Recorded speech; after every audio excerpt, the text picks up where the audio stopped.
Hello, everybody. Welcome to the Soul Strategies podcast. I'm James Ray. James Gets Political on TikTok. And today we're going to be having a roundtable discussion about Soul Strategies and their recently completed New York operations with, well, basically a good amount of the crew. So how about, first of all, y'all go around and introduce yourselves? My name is Ryan Vasquez. I'm the director of the New Jersey field office for Soul. I've been working for Soul for a few months now. It's a great new home. Just got through the intense New York primary season, and me and my partners here survived. So we're looking forward to sharing some war stories and talking about what that was like today. My name is Nate. I am a field captain, and I hopped on towards the end of the New York City campaign. And honestly, it was been some of the most fun campaigning I've done in my life. The candidates that we work for here are pretty amazing. And I came from a background of social work, and I've been in the Peace Corps, I've been in Madagascar, lived there for a year. So I love to build communities and work with people. And, that's what I'm aiming to do here at Soul Strategies. My name is Lorianne. I started out as a canvasser when I was 16. I've been doing this for 10 years. I went up and became a field captain. Currently, I am the director of client services, so I'm just here to maximize your satisfaction in your campaign and help you win. Amazing. Okay, so in that case, let's get started. Just to start broadly, how was it? I mean, I know campaigning in New York can be unbelievably stressful, and at times it seems the chaos is relatively nonstop. So how do we feel looking back? Well, it's good to be back now that the dust is settled on the races. I think that there comes a point in time where the days really start to bleed together, and the only day that you're really looking at the calendar is election day when it's all over. But that said, I think that every single race, we had about 25 to 30 races in the city this year, and every single race was different in its own respect, whether it was the diversity of the neighborhood that we were walking in, or the candidate, the platform of the candidate, the makeup of the candidate staff. So everybody has a very, very interesting story, and nobody's primary was the same for us at Soul in New York. And it was a pretty amazing thing to come together afterwards and talk about that. Yeah, I mean, now that it's over, you're asking? How do we feel? Yeah, no, absolutely. Now that some it of sucks, the man. primaries It we've blows. worked I want to be out campaigning again. It's so much fun. Yeah, it's a good time. Yeah. Don't get me wrong, it's a relief when it's all over, and you could really decompress. But I don't know, I'm ready. Yeah, no, I was talking to Z the other day, and I was like, hey, when are we getting back on doors? And she's like, well, Ryan, the general election is in November. And I'm like, no, I want to get back on doors now. Right? If there are policy issues, come on, we gotta build something, man. Yeah, I knocked my neighbors the other day just for fun. Yeah, right. Yeah. I mean, honestly, if the primary is in November, we should actually start door knocking now, because if you're looking to win, you would be out on the field now. Yeah, now's the time to start getting organized. Oh, so 24/7 field campaigns should be the norm, honestly.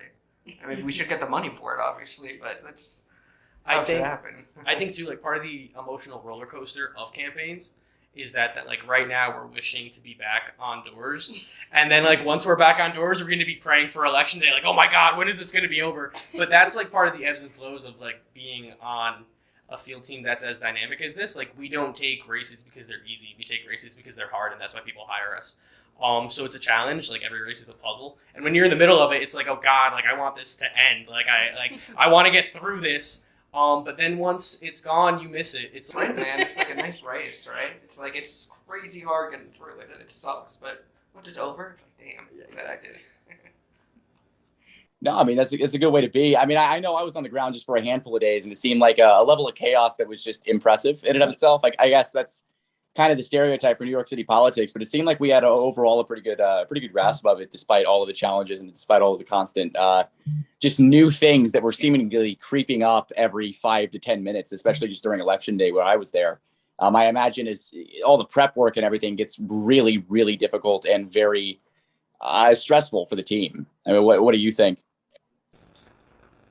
Yeah, for sure. I think that a lot goes into it, and the way that we run races at Soul is that a client will have one field captain, but the entire field department works on every race. So we're constantly communicating back and forth, knocking theory off of each other, bouncing ideas off of each other. So you're not here. You're not a part of one race. You're not just a part of the race that is your responsibility. Here, realistically, you're a part of the entire New York primary. And like you talked about the changes, like yeah, there are like last minute changes that happen on every campaign, but specifically this year also like there was ranked choice voting. So it was a completely new dynamic, I think, for everybody involved, no matter how experienced you are. Like nobody's seen a race like this because a race has never happened this way. So it was just something that was really special to be a part of. Yeah, there's a No, lot I of mean, moving, do what? I was just gonna say there are a lot of moving pieces going on. So it was a very challenging work, and it was cool working. No, with absolutely. And I because mean, like we do have these individual candidates, but we are kind of spiderweb connected with all the resources that we share with each other. No, absolutely. I mean, and that's the thing too, is that specifically on election day between ranked choice voting, coming out of a COVID pandemic, I mean, really not even coming out of it, but being in the middle of one. And then, even in the New York campaign this time around had just rain for a majority of the election day. It's so many compounding factors that seem like they could just swamp and I guess just spread a campaign apparatus thin and cause just a lot of problems. And it feels like it gets handled pretty well by y'all, and it's impressive to say the very least. I mean, the team seems like it works very fluidly and very well together. There's obviously, like to borrow corporate terminology, like a level of synergy that works really effectively on the ground. And it seems fascinating the kind of the ground game that's deployed, especially for these different candidates. I mean, just in New York alone during election day, just the moving canvassers around, the strategy behind where to put them and why, and everything was constantly changing with every different factor, but we stayed on top of it in a way that was really, really fascinating, in my opinion. Moving from that, though, like what borough do you feel like gave you all the most challenges? Because I feel like every borough has its own demons and every borough has its own advantages. But were there any in particular that really stood out to you for this election cycle? Do you want to talk about RCV? Because you were everywhere. You were all over the whole city at once. I actually worked for ranked choice voting, which was really fun because it wasn't like we worked for a candidate and we had to talk about any particular platforms. We just went and just expressed to people about how to vote. So it was exciting. The most challenging part was just being one person and managing 60 people in the same area. Right. But it was fun. It was lots of fun. Mainly it was just us bouncing around from borough to borough. As a canvasser, you struggle. Like, you're out in the field all day doing the dirty work. You have to find a place where you can take a piss. You have to eat. You're literally out in the street. So, like, every time when we moved to a different area, people were like, where I'm going to pee now? And, so that was the challenge. Being a door knocker for, like, 5 to 6 hours, that was a challenge. And we actually did double shifts. We worked for 5 to 10 hours a day. So those are the challenges I came across. No, that's fair. I think working nearly half a day at a time would be considered at least a little bit of a challenge. For sure. Do what? No, I agree with you. A 5-hour shift is like taxing enough. Like you do 5-hour shift for 2 weeks straight. And like that's taxing. And Lori did 10-hour shifts. 10 hours for a day. 2 weeks straight. Yes. 60 canvassers. That's like, to me, it was mind blowing. At the time, I was in Staten Island, and Staten Island is a hard enough place to run a race, especially for progressive. And I was like, as hard as Staten Island is, I am thankful that I am not Lori Ann Gonzalez right now, because I would have quit 10 times over just because like that. There's no way that You worked all 14 days? Yeah. 10 hours? I took no days off. That is crazy, dude. Yeah. Holy shit. Good for you. Good for you. It's definitely an accomplishment. And that's the thing about field. Like, for field captains and field directors, it is an endurance test, right? And we're constantly, like, we're nuts. Like, I say this all the time, like, in order to enjoy this, you have to be a little messed up in the head. In order to have, like, a week straight of field and say, I want to go back, I want to take a breather, sleep in a little bit tomorrow, and then put my sneakers on and go knock doors again, you have to be a little, like, twisted. And we're constantly, like, pushing ourselves, pushing that record, like, trying to beat our former limit of endurance. And I think for absolutely every field captain this year, we all beat our personal best. So that is something like that we're, like, as a field department, we're celebrating that, because I think that we just achieved a level of labor and a level of endurance that we leveled up. Like, that's it. Like, we We did. for sure we evolved. You like plan ahead. It's like, damn, okay, I'm taking a day off, and then next week I'm working 14-hour days, 14 days in a row. It's gonna be a fun time. Yeah, I happen to know every public restroom in Staten Island. It sounds crazy, but I loved everything. Like I loved being out in the field for that long and having that much canvassers because you come back with so many good responses from everybody. You know, you have more people to talk to. For sure, big teams. Like, so let me ask you a question though. Like, do you prefer big teams or like small teams that you get to know over time? Because it's two different rushes. I prefer intimate.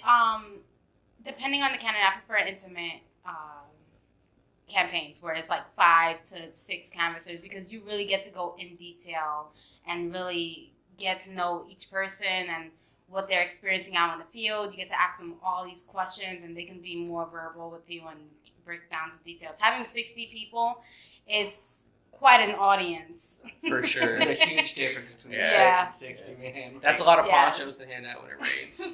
I'm feeling like 12 is a good number. 12 is like a sweet spot. Yeah, 12 is pretty solid to handle. Because like you get to know everybody over time, you know, and like it's pretty easy to manage still. Pretty much. And multiples of 4s work out because like you could fit everybody in cars, like in like canvassers' cars and stuff like that. I love when and get canvassers the have cars, oh my man. god. Yeah. You know, I think the one lesson I might have learned in my short stint in New York City was that if you have a car, you are infinitely more valuable than any As long as you can drive it. As long as you can drive it. That's true. Yeah, I mean, that's valid. Well, you know, for a while, the whole idea of like, you know, getting vans for canvassers, like even things like that, like just that little increase in mobility is so unbelievably critical for just even simple tasks of getting people where they need to be in a timely manner. Like it's insane how much even like the smallest little addition or the smallest like little increase in efficiency like has for getting canvassers where they need to be and increasing their reactivity on the ground. Dude, in Staten Island, I had 2 canvassers that brought their skateboards every day, and literally skateboarded like off like around the turf in order to get there. Yeah, it was amazing. Yes, it's like skateboard team, how you doing? And they're practicing their like nollie pop shove-its on break and stuff, but they were actually moving through the doors pretty efficiently because Staten Island, like geographically, is all hills, and where we were walking specifically on the North Shore is like hills and neighborhoods that were built in the 1930s. And I guess in the 1930s, people had like different knee joints, like they could just walk differently or something like that. But like it is not conducive to a modern canvas at all. So what you're saying is people in the 1930s were built differently? Yeah, they were built. People in the 1930s were built differently. They had some weird shit in the water, man, back then. Yeah. But at least we know we have canvassers who can efficiently get to where they gotta go in a timely that's manner. for sure. Yeah, listen, if we got to figure it out, we do.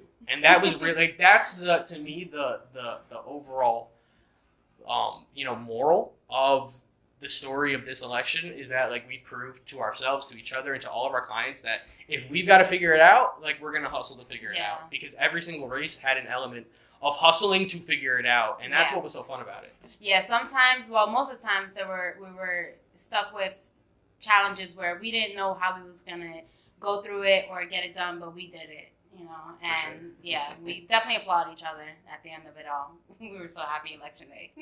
Yeah, for sure. You know, election night we got together and everybody looked like we were like stepping off like a boat from war. We're like, yo, you survived? Yeah, you survived. Yeah, I survived. You survived. It was pretty great.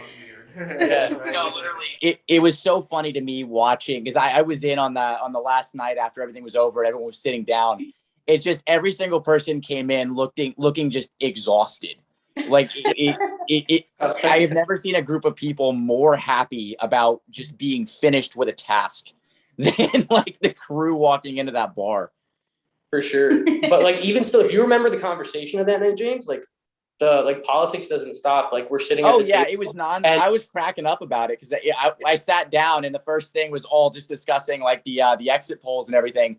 And I was sitting there, and the only thought I had is like, we're really never going to escape this hell. I mean, we're no, we're talking about numbers and in ranked choices. Like, did they hit the victory threshold on the first round? And like numbers are like flying around the table, and it's like, dude, I just want to like order a drink and then sleep for a week. I was checking the numbers, man. I was looking at those numbers. Yeah, exactly. No, I was honestly, I was on my phone watching the polling numbers like a fucking hawk. Like I wanted to get every single vote that was counted. I was just ready to see what was happening. It was funny. Like you get addicted to poll watching almost. Yeah, for sure. For sure. Especially on a day like election day. Like, election day never goes right. You're always, like, falling behind. You're always trying to, like, catch up and keep on your number. And then you get there and you get to see how it all shakes out. Like, it is very fun and very gratifying. It's like a humbling experience almost. I think by the time, like, everybody's race is over, they believe that they're going to win. We've been saying the candidate's name like 10,000 times in the election cycle. We see their face every day. The colors, like, I never want to see my candidate's colors ever again. Like, and it gets drilled into you, right? And then on election day, you come back together with the group, and everybody's just like watching the numbers come in, like watching the history of this year's election unfold in real time. And it was something that we're a part of. It's something that we're bought into, both like physically, like having had worked it and being that exhausted, and then emotionally, like giving that our all and recruiting a team and communicating with the candidates team every day, that to see it wrap up, win or lose, is always a surreal experience. No, absolutely. I mean, building off of that, actually, were there campaign agendas that surprised you, or just like campaign actions, like especially like during election day or moving towards, that kind of surprised you, or like maybe impressed you or threw you off a bit? Yeah. There got to a point where I knocked on my mom's door and I was about to pitch ranked choice voting to her. And I'm like, wait, what was I doing? That's funny. That's but funny. yeah, that's one curveball I didn't expect. I think for me, one thing that surprised me about my race was, like, originally we were contracted for the race to end the contract to end the day before election day. So, like, on election day, like on the day before election day, I said goodbye to all my workers. I was like, all right, guys, like, it's been great. Like, this was a blast. Thanks. I'll let you know if we won or lost tomorrow night. And then that night, the client extended. And I was like, okay, yeah, no, you guys are doing right by this. Because, like, for me, like, I went through that whole program wondering, like, what are we going to do on election day? Are we going to be a part of it? And then on E-Day, the team actually got to go back and be a part of it. So that was something that surprised me, but didn't surprise me. I thought that they would come through at the end, but I was a little surprised that it took that long for them to actually choose, like, a visibility piece on election day, because that's really important. It is extremely important. No, I mean, that makes sense to me. I mean, you know, moving from that, what was your overall take on the primary elections for the candidates you worked for? You know, what was on the ground? What were observations you were making? What were things you were thinking while everything was going on? Staten Island is as conservative as everyone says it is. For sure. And that's why, like, I personally wasn't too surprised that our candidate wasn't victorious in Staten Island, because she was a true blue, like, real deal progressive. And I think that she actually, like, won. I'm sure that she got beat out by the guy who spent, like, the entirety of his career in smoke-filled rooms, like, kind of wheeling and dealing, like, in an old boys club type situation, which to me is like, that's, if a Democrat is going to win a primary in Staten Island, that Democrat is going to win the primary in Staten Island. Staten Island really does elevate the worst of us, and it's a beautiful thing to see. Sure. I'm from New Jersey. I can say that Staten Island is the New Jersey of New York, and I love it. It's like super, super proud. Everybody hates on it, kind of like for no reason, because it's actually like, it's, listen, like, it's like we were on the North Shore, right, which is like a mix of like mansions and like Wu-Tang history. So to me, like, it was a nice race to like be a part of. Like, I enjoyed the neighborhoods that we were walking in, like, across the North Shore. It was cool for me. Like, and Staten Islanders are like really, really proud people. They're an ethnicity within themselves. And it was the Staten Islanders are a proud people. It was very, very interesting to be a part of it and to just realize that, like, there are parts of the city that aren't how the city gets stereotyped. Like, there are parts of the city that don't look like Midtown Manhattan or Brooklyn, or the Bronx or Queens. So, right, it's Staten. It's its own thing. It's its own universe. What does it look like? What does it look like? Suburbs? It's like Jersey, to be honest. Yeah, I feel like a lot of the candidates that we worked for could have did a lot better had they focused more on visibility and actually being out inside the communities themselves, you know, with the canvassers. Yeah, that's something that is important that I think gets overlooked so much on campaigns. Like, Yeah. you put like a paid element out in the field. The number one thing that supplements that paid element is you as a candidate showing your face and knocking with them. Yeah. It's like the general has to go to war with the troops. Like if that doesn't happen, it's not conducive to victory. It doesn't make sense. And we had some candidates that got out and knocked, but we had a lot of candidates that didn't get out and knock. And the ones that actually went out, they did a lot better than the ones who didn't. So that goes to show a lot. Yeah, the proof is in the pudding on that. Yeah, I was about to say, there were a handful of candidates I actually saw running around from polling location to polling location, just shaking hands with everybody, saying hello, and they seemed like they people had better reception of them than even just campaign workers, because you can say no to someone who's paid basically, or someone who's volunteering on a campaign, but it's harder, I guess, to say no or just like immediately just walk away from like the actual candidate themselves. That fosters better conversations too, of course. For sure. But with all of those things considered, is there anything you all would consider doing different looking back? Hindsight's 2020, so I assume that you've probably thought of at least one or two things. When I hear the term hindsight is 2020, I feel like a future time traveler gave us that saying to warn us, like, but anyway, continue. I'm sorry. That is 100% true, though. Wow, you just blew my mind. Interview over. Podcast over. The government's coming I after need to this. go home They and found think. out the truth. I feel like something that I probably would have did differently is really pitching to candidates about visibility, and then going for door knocking, and right after door knocking, phone banking those people we just door knocked, so you can guarantee get those votes. Just always having something done for that voter to pin it in their head, whether to go out and vote for them and then especially now with ranked choice voting, there's so much opportunity for a candidate to get a vote. You have like 5 chances to get a vote, right, with ranked choice voting. So visibility, more visibility, and door knocking, and right after door knocking, just really phone banking. I think pitching that to candidates would really had helped them. Definitely a VR campaign, voter registration. I think that's super important, especially in these kind of communities where we're trying to push a progressive firebrand that's trying to take down some entrenched asshole, basically. You need everybody registered to vote, so you should really try to plan that however you can, before you even know that you're going to run, honestly. Yeah, That is actually really good. When you said VR campaign, I was like, we're out the campaign. I mean, hey man, Oculus. maybe in elections one day, I don't know. Get everybody on VR chat and then hold like a symposium and nobody has to leave their homes and they can hear you talk. What, dude? 100% that is actually happening. Though. Okay, One day, that yeah. idea is taken, For sure. These VR political rallies, 100%, man. Oh yeah, that's on its way. Yeah. But then you interact with the candidate. You can punch him, and shoot up the Yeah, blazer. you're really- exactly. Yeah. Here's the interest. Yeah. Throw darts at the candidates you don't like. Yeah. You get the tail if we say something stupid, or you Right. get a banana if we like it. Yeah, no. And then you still get arrested in real life if you throw the banana at the candidate in the game. God, this could be a good future, man.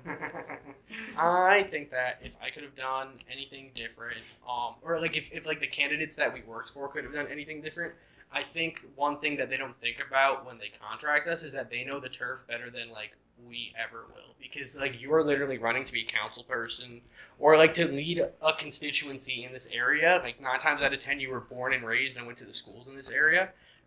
Tell me that there are hills, bro. Tell me that there are hills. Tell me that when it rains this place floods. Tell me I'm gonna need a van, right? Because honestly, listen, we're adaptable. Mm-hmm. But the less we have to adapt, the faster we get to a point of efficiency. Yes. Right? So it's that's the overall goal, is to reach a point of efficiency, and then once you reach that point, do better every day. So for me, my personal, the way that I do field for me is that I start timing myself. I time my rollouts from the moment that the van leaves the meetup spot, what time did the last canvasser leave the van? And if it took me 25 minutes to roll everyone out, tomorrow I'm trying to do it 2 minutes faster.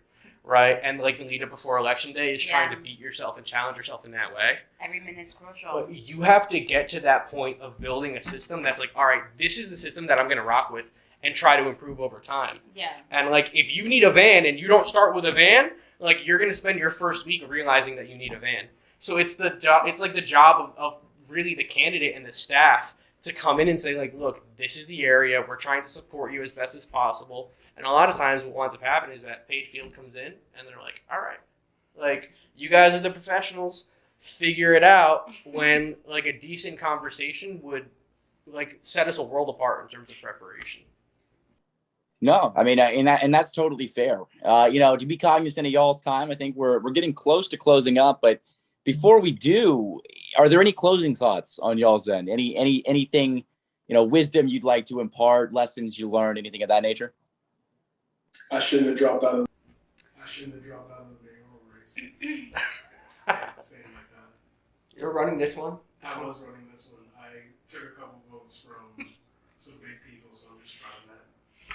My name was Congratulations. Oh, yeah. Congratulations. Yeah. Someone's first choices.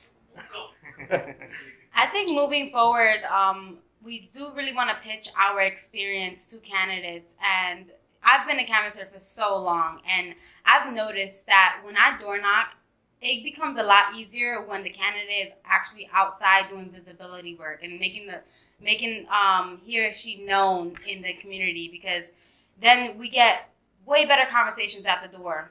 And then even after door knocking, having a lot of people door knock and being very successful at that, phone banking becomes a lot easier. So just doing visibility work really, really, really helps as a canvasser. So knowing that, I really would pitch that to candidates, just candidates actually being out there with canvassers, doing door knocking, phone banking, all together, like a triple package. They can't just do one without the other. It has to be all three done together. I think if I learned one thing, it's that if you're doing a race in Staten Island and it rains, don't take Slauson Avenue to the expressway, because that shit floods and you will flood your van and you'll be stuck for an hour. And then, yeah, just some insight for anybody who's listening who might be doing a race there.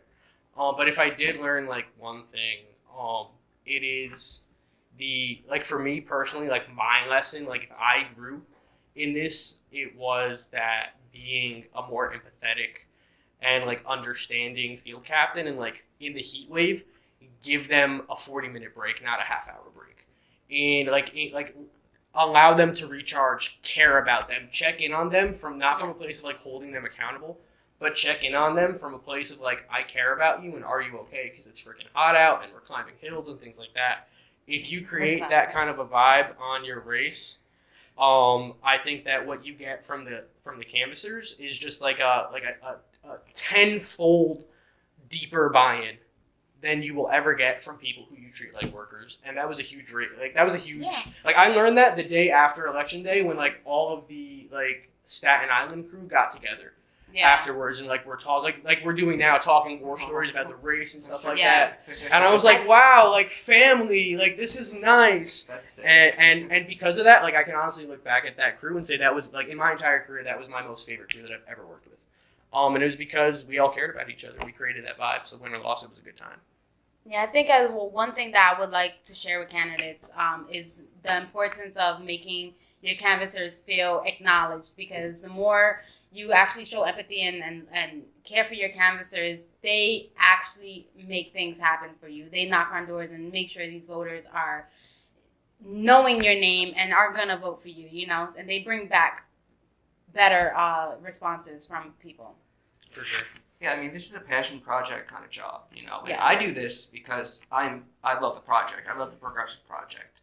I know not everybody working for me, all these canvassers, are going to feel the same way, but it's our job as our team to really build them up. And even if they aren't as passionate about getting, like, our candidate X elected because, like, he loves Medicare for all or something, they're still going to go out and do an awesome job because they care about you as a field captain and their team members as, friends perhaps, and the company because we have their back as a whole. And yeah, I mean, I love what Ryan just said, because it really is the difference between a canvassing company who puts people out on the field, doesn't give them any info, and just kind of like lets them loose, which I've seen. There's way more of them than there are of sucks others. for them. I've talked to them on the field. I'm out here with my team having a blast because we love what we're doing. Yeah. And they're advocating for a different candidate, and they just like don't care whatsoever. And that sucks, man. That really, really blows, because this is a special job, and if you could get your canvassers psyched, even if they don't give a shit about the politics, goddamn, that's a really cool thing when you get a team together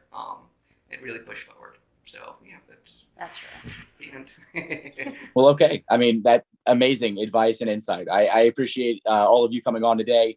Once again, everyone, this is the Soul Strategies podcast. I'm James Ray. This has been a discussion of Soul Strategies recently completed New York operations. Thank you, everybody, for signing in. Thanks, James. Thank you, sir.